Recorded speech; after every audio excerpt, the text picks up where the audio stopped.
Chucky's back, bitches. Shorty, what you want? I got what you need. I'm all the way up. All the way up. I'm all the way up. I'm all the way up. All the way up. Nothing can stop me. I'm all the way.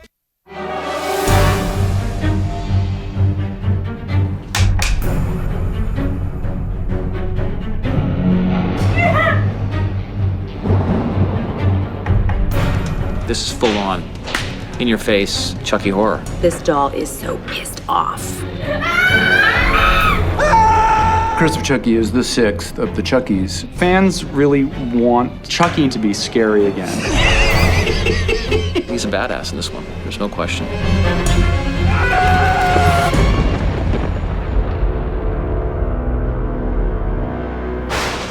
This is something that fans have been asking for, along with asking for really wanting a return to the kind of straightforward, legitimately scary tone that we had in the first couple of movies.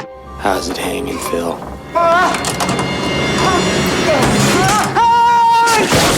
As opposed to the comedic slant we had in the last couple. So how did you end up like this? Well, it's a long story. It sure is. In fact, if it was a movie, it would take 3 or 4 sequels just to do it justice. They wanted to go back to the hardcore scares. It's really going back to its roots. I mean, we're trying to bring Chucky back to being a very sinister and very sick, scary entity. Here's what's funny about Don Mancini. He's like the nicest guy. Sort of, there's a gentleness about him and a curiosity about him that you wouldn't expect or suspect, I suppose, of someone that would create a murderous doll. I've known Don for a really long time, and when I first met him, I thought, he's a very serious, intense guy. He loves movies, and he loves gore. I mean, he's always coming up with new creative ways to kill people that's truly, truly, truly disgusting.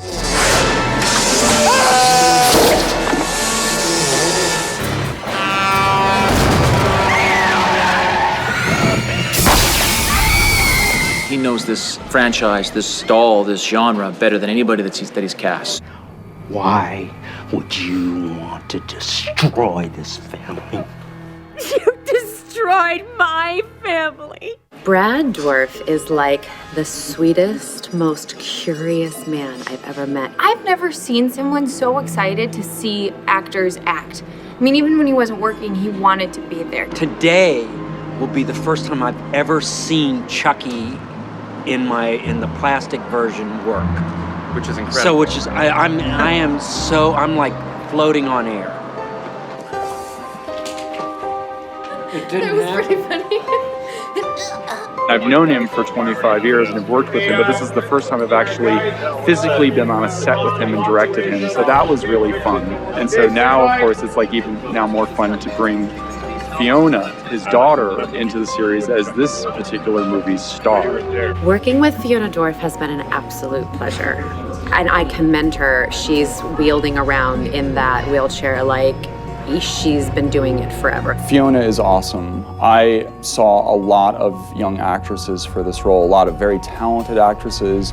None of them seemed quite right until I met Fiona. The most thrilling part for me personally is the fact that my daughter is playing the girl in the wheelchair.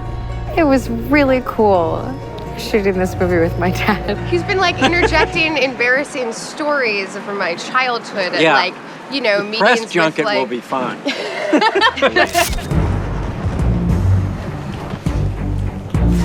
I've not worked with Brennan before, but he's he's the real deal. Brennan is part secretive, so there'll be moments where he'll just sort of be in the corner and he'll have his paper, and it's not the script. He has a document with him at all times to remind him of all of the things that he's drawing from. It's almost the scribblings of a madman. No, I'm totally making a joke, but the point is that, yeah, he's working on a lot of different cylinders. There's a lot of stuff firing off.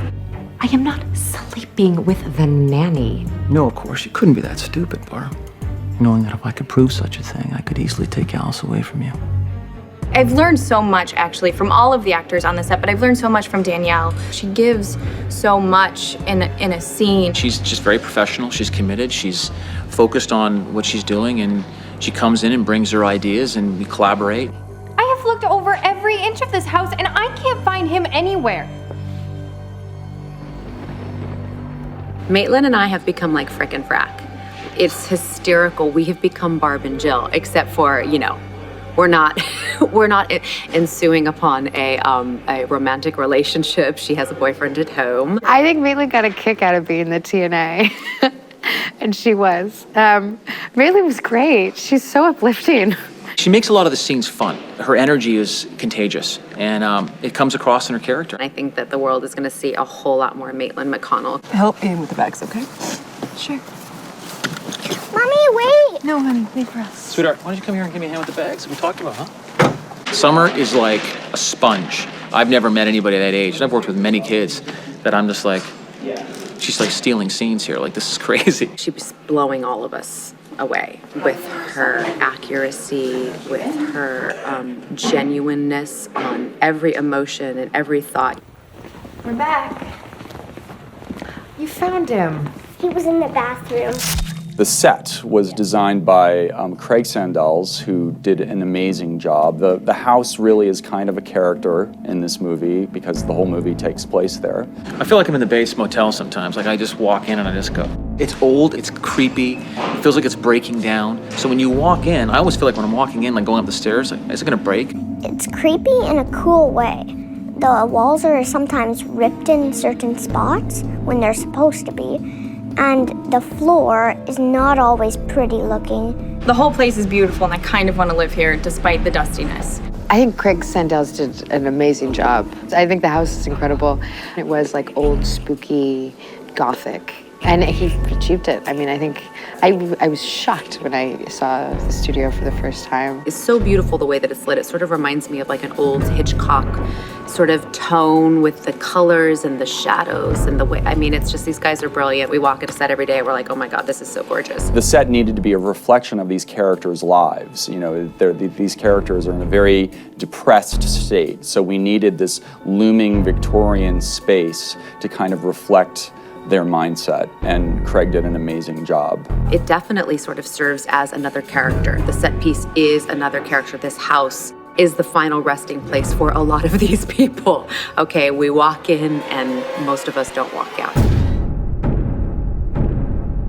Prosthetics and like blood coming out of wounds and stuff usually takes a lot longer than it does on this movie. So that turnaround's been pretty darn impressive, actually, for how good it's looked. We just shot a scene where Father Frank gets decapitated in a car accident, as you can see behind me.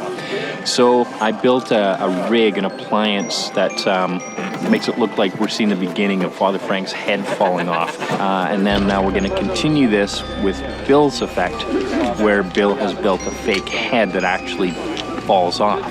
And it's an incredible replica of A. Martinez. It looks just like him. I was amazed at how realistic the head turned out. It's your face in a really agonized state looking back up at you. It's a pretty trippy thing.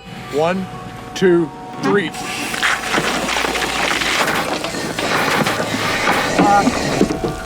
3, 2, 1, fall! This was undoubtedly my favorite death scene in my career, and I've died a lot by now. Today what we're going to be doing is attempting to stab this dummy of Barb with this knife and pop her eye out. Basically, it's an extremely tight shot, so we have a fake head similar to this one that's dressed up a lot better, and I stab into the eye with the knife, give it a twist as per Don, and then pop out the eye. I just think it's such a unique way to die, by being impaled through the eyeball. You have your mother's eyes.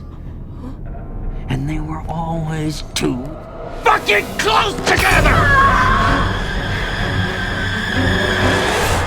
I mean, like, it's a funny line, right? Which of course gave me a complex. I'm like, are they too close?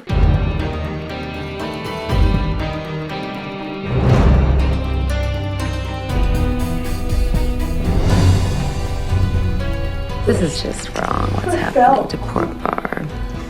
What did she ever do to deserve this?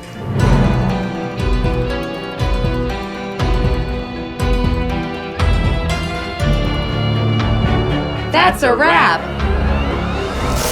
Yeah, I die a gruesome death. Axe.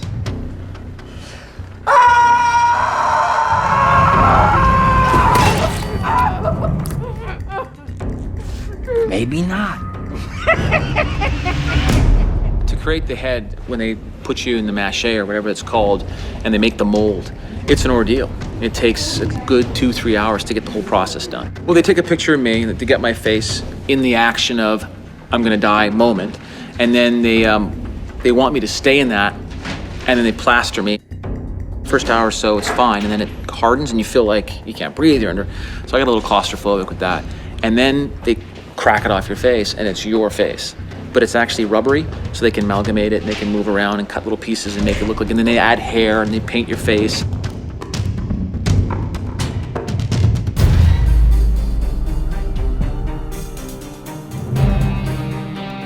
We had to build these fake legs behind me for an axe that gets put into Fiona Dourif. The process of gluing stuff is like 30 minutes I'd rather not do, but like, it's great. It's great. And then we colored it and tried to make it look like her natural leg with this big gash in it. And in doing that, we had to make also a little prosthetic to make it look like she's got the axe in, and when she pulls it out, there's a big wound.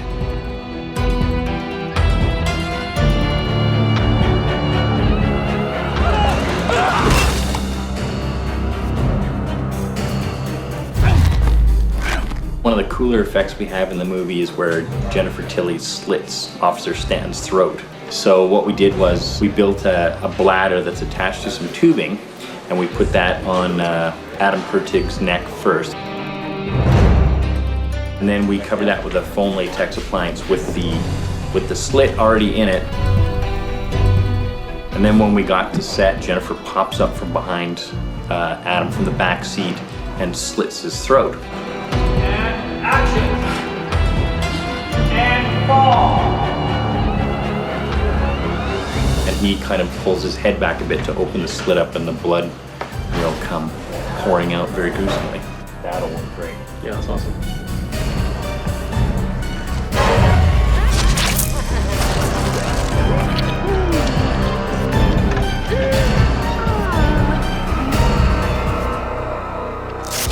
Curse of Chucky features some really cool stunts. They're fairly straight up, like stair falls through a railing. We very fortunately have Kristen Sawatsky performing the stunt for us, and she also has an acting background and a dance background, so she can embody what's supposed to happen as opposed to just being an athletic person bouncing down the stairs. We're gonna shoot this stair fall next, everybody. The door opens and then the eyeball bounces down and then she arrives. So here we go. Ready? Yeah. Action. Surprise! So this is Kristen, my very talented stunt double.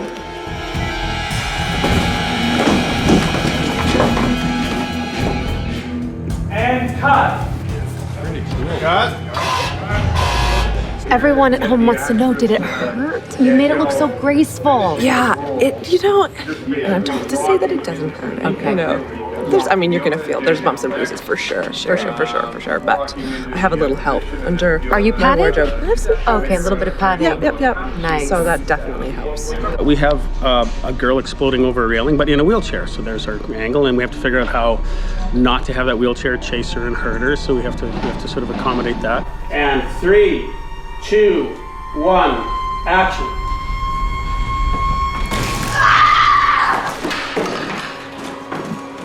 Cut.